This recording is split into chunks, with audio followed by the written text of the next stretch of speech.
As you will see in the next video, the benefits of financing with debt are somewhat quantifiable and easy to get your head around with a couple of examples. But that isn't quite the case with equity. The benefits of equity financing are more qualitative than quantitative.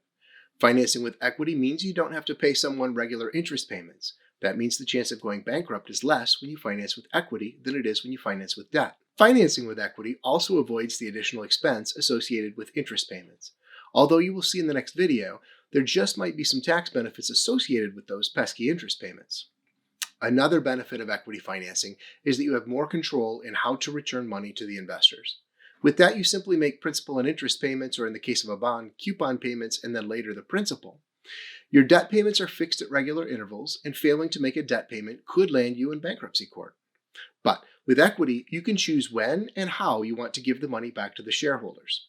You can choose to issue a dividend or to buy back shares. Each has a potential tax implication, but common stock dividends are not mandated by the law and can be simply not declared during periods when the company doesn't have the cash available to pay them. This is great for young companies as they can raise capital but don't have to pay the investors back until they're more mature with steady earnings.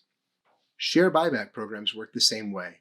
They are discretionary in nature and can be foregone when they don't fit the company's circumstances any longer. Unfortunately, there are also some other qualitative detriments associated with equity financing. First off, issuing equity dilutes the existing equity holders. Imagine that you own a stock in a giant pizza. There are 8 people who each have a claim to the pizza, which is comprised of 16 slices. Each share is worth 2 slices.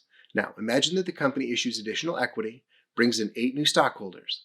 Suddenly, your share is only worth 1 slice of pizza. But you didn't get any of that money, and now your new investment is only worth half of what it was before.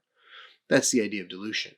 Let's hope that the money that was raised by issuing the second round of equity went into buying maybe another pizza or 2, which could leave you even better off than you were originally. But no matter how you cut it, your percentage ownership and thus your voting rights is going to be half of what it was before the secondary issuance. Dilution isn't the only negative aspect associated with secondary equity offerings. Imagine a stock was trading for $50 per share and suddenly the company announced that they were going to issue additional shares. How would you feel? Well, how should you feel?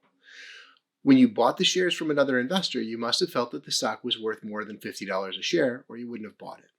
But if the company is willing to sell shares to people for only $50 a share, isn't that, at least in a way, confirmation that the stock isn't worth more than $50?